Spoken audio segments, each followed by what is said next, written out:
Doon sa mga agent na magi-invite ng members nila ganito. Pag yung user na yan is gustong maging member ninyo, pindutin nyo yung name. Ayan. Makikita nyo yung copy dyan sa dito sa tabi ng ID number nila. Ayan. Yung parang square na gray ang kulay. Ayan. Pindutin nyo po yan. Ayan. Copied na po. Ayan.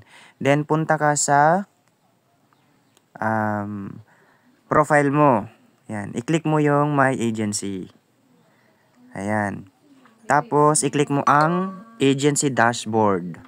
Tapos, punta ka sa yan, Host Invite ID. Yan, nakikita nyo yung Host Invite ID niyan. I-click nyo yan. Then, i-enter nyo po yung ID number niya dyan. I-paste nyo, then, invite. Ayan. Then, i-confirm nyo na para i-invite siya. Ganun po siya mag-invite ng host, lalo na sa mga agent. Next po naman, kung example naman, kung ang in-invite mo naman is gustong mag-sub-agent, ayan. Pindutin mo yung Invite Sub-Agency ID. Ayan. Invite Sub-Agency ID.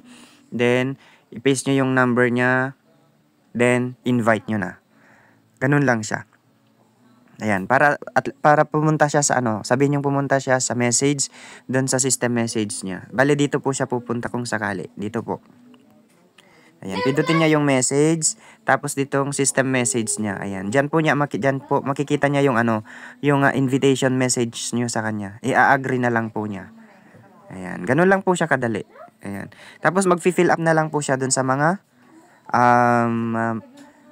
form doon na magpapakita once na nag-agree po siya. Pero kung member, ayan, wala po siyang fill upan doon, magfe-face authentication na lang siya. Ayan, sana nakatulong sa inyo guys.